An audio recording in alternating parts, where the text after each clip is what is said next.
see, rather. Well, set the scene for us a little bit. We kind of did. Nancy is your character. She's brave. She's a medical student, so we know she's resourceful. Yes. And she kind of gets stuck handy. literally on a rock. Yes. You can see the beach, but she can't get there because there's a shark between you. Yeah, and that's what's so frightening is... In the heart of Hollywood, where the brightest lights often cast the darkest shadows, a storm has been brewing inside the walls of the courtroom. And this storm has a name. It is not the name of a star on the Walk of Fame or a producer commanding millions at the box office.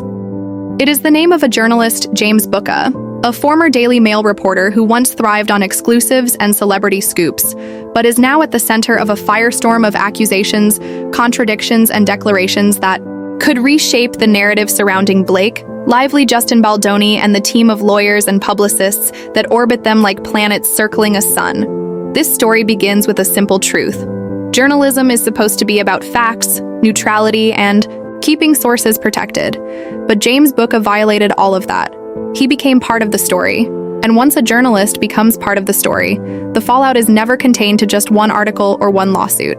Because in Hollywood, when truth collides, with power, reputations shatter, careers collapse, and lives change forever. At the center of this case stands a tangled web of text messages, emails, PDFs, and sworn declarations that tell not one story, but many stories depending on which version of James Booker you believe, because the James who once provided receipts to Melissa.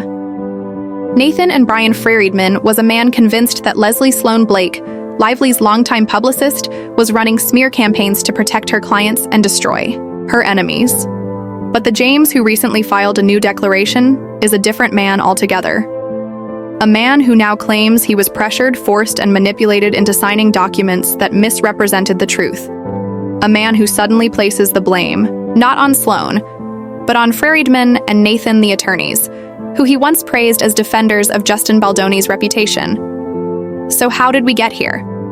How did a journalist become a whistleblower, then a scapegoat, and now a perjurious figure at the center of a Hollywood legal circus? The answer lies in the contradictions that pile up like scripts on a producer's desk, each one promising the truth, each one telling a different version of the same story. The first declaration, signed by Booker in June, was already controversial. He admitted to writing a text message that used the phrase "sexually assaulted" to describe what Leslie Sloan allegedly told him about Blake Lively and Justin Baldoni. But in that same declaration, he tried to minimize it. By saying it was a mistake, he meant sexually harassed, not assaulted, and that in any case, Sloan never told him anything like that. The declaration painted him as a journalist under pressure, a man whose employer, the Daily Mail, assigned attorneys to him and told him to sign and move on. But that declaration was not the whole truth, and we know this because James himself said so. In his emails and private communications, he admitted that he had receipts, that he had told his editors at Daily Mail that Sloan fed him defamatory information, that 99% of what she provided was designed to protect her clients like Blake Lively and damage those she opposed, like Justin Baldoni. And he did not just say this privately, he documented it in PDF as emails and attachments that he shared with multiple people, including Wayfair attorneys and even me. He wrote to his editors about how Sloan was running smear campaigns. He complained that Daily Mail would not let him run stories that were negative about Blake Lively. He said it was as if her team had some kind of control over the narrative, shutting down reporting that would paint her in a negative light. He even accused his own outlet of ignoring a smoking gun piece of evidence, because it went against Sloan's preferred version of events. And yet in his new declaration filed recently, he flips the script entirely. Now he says Friedman and Nathan misled the court. Now he says they took his words out of context. Now he says they are the ones who cost him his job, but the receipts tell a different story. The receipts show that Daily Mail's HR told him plainly that he was fired, not because of Melissa Nathan or Brian Friedman, but because he violated basic journalism ethics by inserting himself into a lawsuit and revealing his sources, something no serious reporter can ever do, because the moment a source is exposed, the trust is gone and the credibility of the reporter collapses like a house of cards. The receipts show that he told Wayfair's attorneys that he was committed to helping them, that he would never turn on them, that his story would not change. He said this in writing. He said this multiple times. He told them he stood by his texts except for the single word assault, which he tried to minimize as a slip. He told them he did not regret helping Justin Baldoni clear his name. He told them he believed Sloan was a liar, and that she smeared Baldoni to protect Blake Lively. And yet now, in his So each other never worked. Her team filed this complaint back in December for alleged sexual harassment against Justin Baldoni on the set of It. he never told anyone she did. He says he was pressured to sign his initial declaration. He says Friedman and Nathan knew better and misled the court. But how can both versions be true? They cannot. And that is the heart of this story. Credibility. James Bucca is a man without credibility because he has contradicted himself at every turn. He blames whoever he is angry with at the moment. Sometimes it is Daily Mail. Sometimes it is Sloan. Sometimes it is Wayfair. Sometimes it is Friedman and Nathan, but it cannot be all of them at once. The documents he sent me tell a story of a man who knew exactly what he was doing, who bragged about the exclusives he was running, who admitted that Sloan's information was defamatory but useful, and who later panicked when his name appeared in court filings because he had crossed the line from reporter to participant in a lawsuit he never should have touched in May and June. He was adamant that it was Sloan who lied, that she was the one who defamed Baldoni. He even drafted a motion to withdraw his first declaration, claiming it contained misstatements and misidentifications, forced on him by Daily Mail lawyers. But even in that draft, he did not blame Wayfair or its attorneys. He blamed Sloan and Daily Mail. So why now? Why suddenly shift the blame to Nathan and Friedman? One possible reason is leverage by painting himself. As a whistleblower and a victim, he positions himself to claim retaliation and wrongful termination against Daily Mail. Another possible reason is pressure from Hollywood itself. Because if Sloan Blake, Lively, or their powerful allies lean on him to change his story, the temptation to protect him. Never seen the movie and they see it tomorrow. I've never been more scared for anyone to watch anything. And they're gonna love it. They better. I also want to say, by the way, the opening animation is the Paramount logo. Oh. I think they should keep that logo. It's Forever. It's so colorful and awesome. It just makes you a kid already. I'm in the movie. Thank you. I loved it. And the score, who did this? Michael Giacchino. That song. Michael Giacchino. Dude, He's a genius. Money. He's done a bunch of the Pixar movies, and he wrote me and said, I've been thinking about this. You know, it's only been Worse than 36 losing hours. a Let me know job. if I'm on the right path. Perjury is not a game in a Hollywood scandal. Credibility is everything when a journalist turns on his sources, his editors, his lawyers, and himself. There is no story left to tell except the story of a man undone by his own contradictions. And in this case, those contradictions will shape the legal war between Blake Lively, Justin Baldoni, Leslie Sloan, and the lawyers fighting to control the narrative. This is just the beginning, because the deeper you dig into the receipts, the more you realize that every text, every email, every leaked PDF tells not just a story of Hollywood spin, but a story of how power destroys those who think they can play both sides. And James Bucca is the perfect example. A man who once had access to everyone who now finds himself trusted by no one. The fallout from the initial hearings only grew louder when the judge decided to formally address the claims that Isabella Ferrer had raised because her filings accused Baldoni of harassment simply for trying to subpoena her, and that alone set the stage for a rare back and forth that exposed just how fragile the lines are between legitimate legal discovery and perceived intimidation. Ferrer maintained in her paperwork that the act of being subpoenaed was itself harassment because of the emotional weight and the implication that she was somehow responsible for Baldoni's alleged behavior toward others. But the judge immediately noted that the law does not view a subpoena as harassment. It views it as a tool to compel testimony and evidence, and yet the way Ferrer framed it in her filing forced the court to treat her objections seriously. And that meant Baldoni's team had to respond line by line to defend not only their right to seek her testimony, but also to clear his name from any perception of wrongdoing.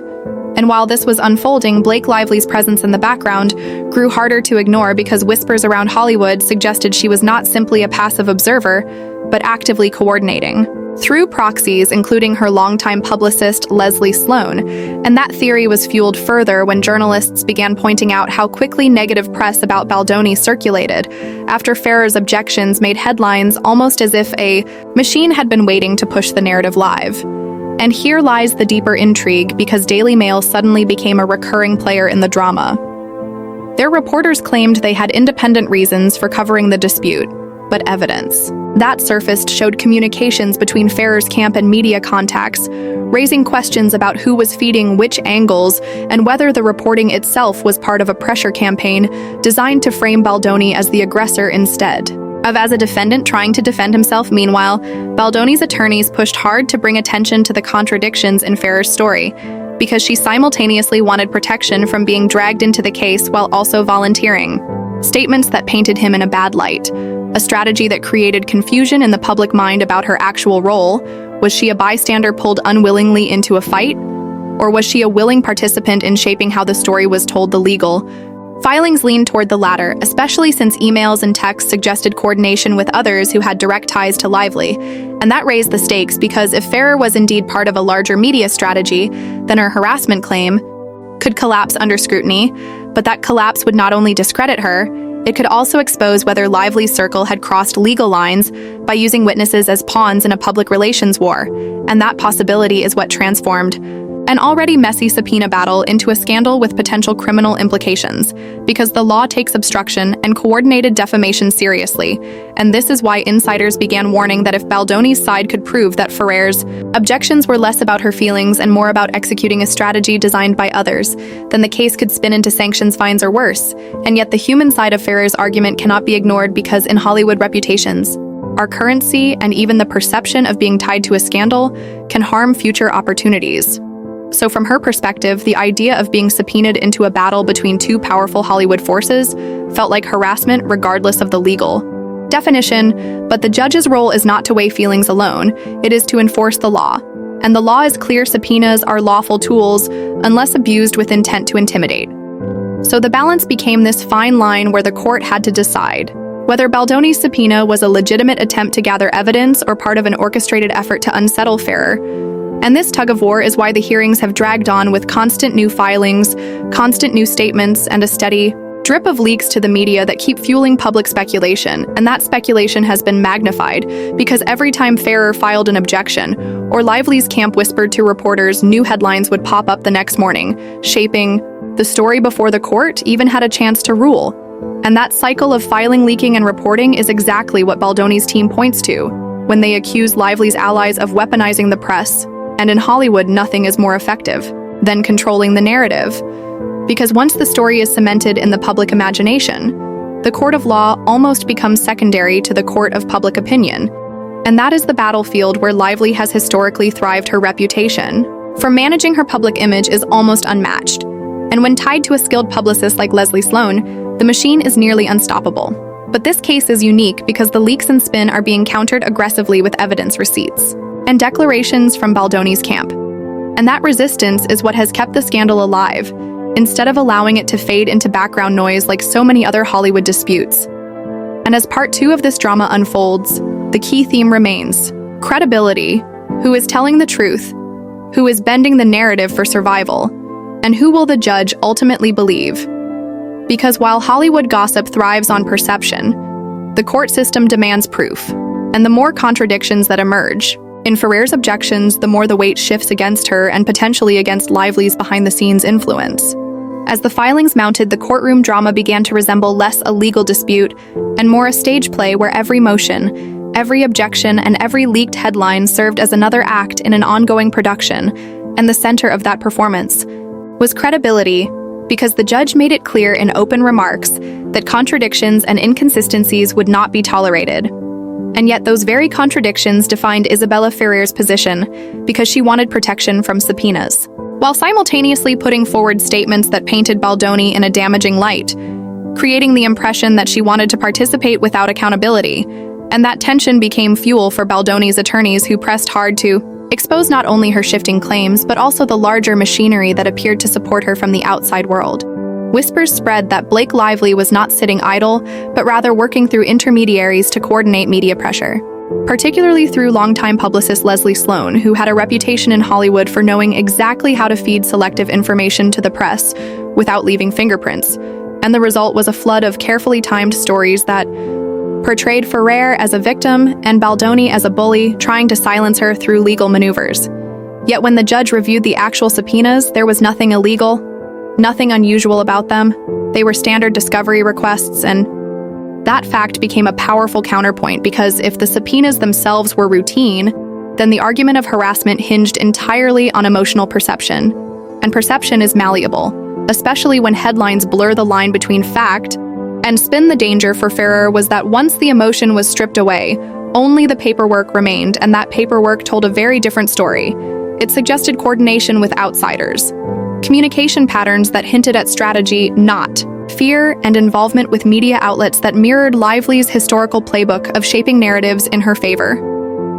This realization slowly began to shift sentiment inside the courtroom, because while the public consumed tabloid headlines, the judge had access to the receipts, and those receipts told a story less about harassment and more about manipulation. Meanwhile, Baldoni's camp grew bolder, pointing out how leaks from Farrer's filings seemed to precede negative articles by mere hours, an almost impossible coincidence unless someone was feeding information in real time. And though no one dared to name Lively directly in court documents, the implication was unavoidable, because her ties to Sloan and her reputation for narrative control made her the invisible hand many suspected was guiding the storm.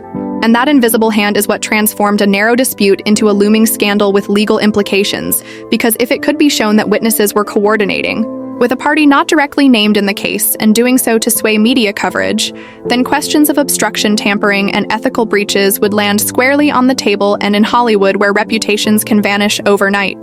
The threat of being caught orchestrating such a scheme is as dangerous as any verdict, yet Lively herself remained untouched, shielded by distance and deniability. While Farrer carried the public weight of the arguments, a tactical move some observers saw as deliberate. Keep the star insulated while surrogates absorbed the legal risk. But the danger of that strategy is that surrogates can break under pressure. And Farrer's testimony, if compelled, could either protect or expose the entire network depending on how much she chose to admit. And here lies the quiet suspense that drives this saga forward, because Farrer is not the central figure yet. Her words hold the power to tilt the case toward Baldoni or toward Lively. And if the judge rules that her objections lack merit, she may be forced to testify under oath, where media spin evaporates and only sworn truth survives. That prospect terrifies both camps, because once Farrer is under oath, inconsistencies cannot be walked back, and any hint of outside coordination would become part of the official record.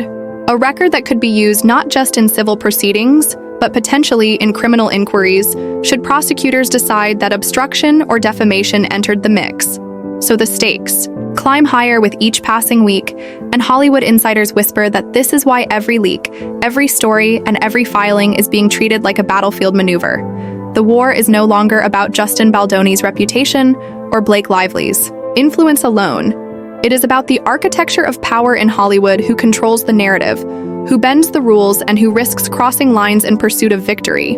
And that architecture is under strain because judges grow weary of being manipulated by public relations games, and once judicial patience runs thin, sanctions and penalties often follow. Insiders believe that moment is approaching fast, because the volume of leaks has made the courtroom feel like an echo chamber where filings are less about persuading the judge and more about planting seeds in the headlines. Yet ultimately, it is the judge, not the tabloids, who will decide. And that reality looms like a shadow over Farrer, Lively, and Baldoni alike, reminding them that while Hollywood may thrive on spectacle, the law demands proof. And in that tension, the true drama unfolds. When the judge hinted that patience with leaks and media maneuvers was wearing thin, it was more than a casual warning. It was a signal to all parties that the courtroom would not be turned into a stage for Hollywood theatrics. And this shift in tone landed hardest on Isabella Ferrer, because her resistance to subpoenas had always been framed around personal protection. Yet the moment the judge emphasized sworn testimony, she became the potential key to unlocking the entire puzzle. Farrer's dilemma is simple but crushing. If she complies, she risks exposing conversations, strategies, and possibly external involvement that could implicate far more powerful figures than herself. If she refuses, she risks contempt of court, a sanction that could unravel her credibility completely and place her in legal jeopardy, the very thing she claimed to fear from Baldoni's requests. So every legal step she takes now is under a microscope, with observers speculating about whether she is protecting herself or protecting others. And this is where Blake Lively's name re-enters the shadows. Because while she has not appeared in filings, her presence hovers like an echo in the background through publicists, allies, and coordinated press drops. Baldoni's attorneys argue indirectly that someone with reach and resources is shaping the narrative. Farrer alone could not have generated the media coverage that paralleled her motions almost instantly. That level of orchestration requires a network, and Lively's reputation as a master of press management makes her the logical suspect, even if never named directly. This is the paradox of her involvement. She is both everywhere and nowhere, her fingerprints visible only in the pattern. not the evidence. Meanwhile, Baldoni has adopted a different posture, refusing to chase headlines and instead allowing filings to speak in dry legal terms. A strategy that contrasts sharply with the emotional framing pushed by Farrer's side, and that contrast is beginning to matter because judges often see restraint as credibility and spectacle as deflection, the longer Baldoni maintains composure. While Farrer leans on media, the more the balance tips in his favor. Yet the true bombshell would be Farrer under oath, because once questions are asked directly about communications timing and coordination, the spin collapses into binary answers, yes or no. Did you coordinate with outside parties? Did you leak to the press? Did anyone advise you to shape your filings for public impact? Each answer would either protect her allies or expose them. And exposure is what all parties fear because if Lively's connection were ever cemented in official transcripts, the scandal would explode beyond civil drama into a wider industry. Reckoning that could pull in managers, agents, studios, and publicists who thrive on similar tactics. Insiders suggest this is why Farrer fights so hard to resist subpoenas, not because the questions are invasive, but because the answers could topple an entire strategy built on secrecy. Still, the law does not bend easily to fear, and the judge's growing frustration suggests that stalling cannot last forever. Eventually, Farrer will either comply or face consequences, and in that moment, Hollywood's delicate balance between narrative control and legal reality may finally snap. Consider the danger of one misstep if Farrer admits coordination. Even vaguely, Baldoni's team could file motions alleging witness manipulation. If she denies coordination and later evidence surfaces, she risks perjury. Both outcomes shift the case from civil conflict to something darker with legal teeth. And that is why the quiet suspense around her testimony feels heavier than any headline. Because behind closed doors, attorneys know this is the moment that decides whether Lively's influence remains untouchable, or whether the curtain is pulled back on the machinery that has long operated in Hollywood's shadows. For now, the filings continue, the leaks trickle, and the judge sharpens warnings, but the clock ticks louder each day, and everyone in that courtroom knows the inevitable reckoning approaches. The spectacle outside may still thrive on gossip, but inside the law, the performance is ending, and truth, whether convenient or devastating, will soon be forced into the light. If Isabella Farrer is finally compelled to testify, the shockwaves will not be limited to her own reputation, because the courtroom dynamic transforms once words are spoken under oath. Everything previously framed as speculation suddenly becomes locked in record, every yes, every no, every pause transcribed for attorneys to wield later, and this terrifies not just Farrer but those whose names orbit her in whispers, because once she is questioned about coordination, the questions will inevitably stretch beyond her own actions into who influenced her and why attorneys will press with surgical precision. Did she communicate with Blake Lively's publicist? Did she receive advice from industry figures on timing? Did she discuss the subpoenas with anyone beyond her legal team? Each inquiry designed to strip away the insulation that has so far protected the larger network. And in those moments, the entire facade of Hollywood polish crumbles, because the law does not care about celebrity. Brand management. It cares only about the clarity of answers for Baldoni. This scenario is opportunity. His lawyers understand that a single truthful admission from Farrer could validate their long-standing suspicion of narrative manipulation, and once admitted, it cannot be undone. One line in a transcript can spark motions to reopen discovery, to pursue sanctions, even to explore whether intentional interference occurred. The courtroom shifts from a battle of appearances to a forensic excavation of intent, and when intent becomes the focus, suddenly Blake Lively's reputation for careful control of her image becomes a liability rather than a shield. Because what was once admired as savvy could be reinterpreted as strategic manipulation of legal proceedings. But Farrer is no fool. She understands the stakes better than anyone. She has already built her motions around fear of harassment, carefully framing herself as a victim rather than an operative, yet testimony under oath forces her to choose between loyalty and survival. Loyalty might protect allies, but survival requires honesty, or at least plausible deniability. The danger is that judges and attorneys are trained to slice through half-truths, silence, or vague answers. So even an attempt to dodge could be construed as obstruction. In fact, insiders whisper that Baldoni's legal team has already prepared a series of tightly sequenced questions designed to trap Farrer in contradictions if she admits to media contact, but denies coordination. The timeline of filings and leaks could be used to impeach her credibility if she denies both outright but later evidence surfaces. She risks perjury, a crime that hovers like a thundercloud over every witness who thinks They can outmaneuver the system. And this is where the larger Hollywood machine trembles. Because if Ferrer falls under oath, others may not be far behind. Subpoenas could extend to publicists, reporters, even assistants whose text messages or emails might suddenly become relevant. Discovery could widen, like cracks spreading in glass. And once widened, it cannot be contained.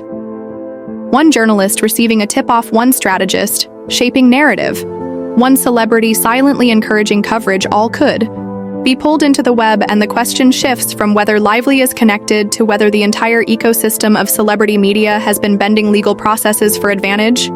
The irony is that Lively herself may have calculated this risk years ago. Her career has always relied on controlling the story and protecting the family image.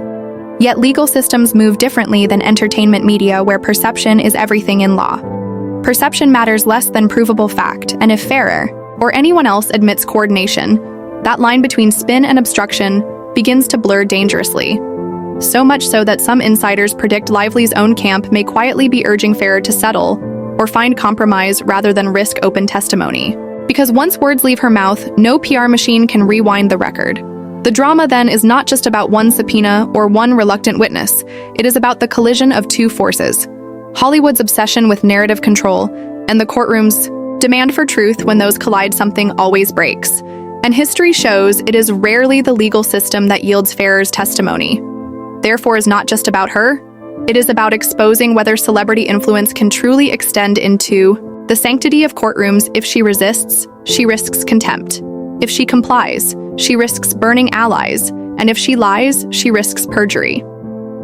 Every path is perilous. And that is why this chapter feels less like legal procedure and more like the climax of a thriller, because everyone knows that one woman's sworn words could redraw the battlefield and possibly end the illusion of control that certain figures have carefully maintained for years.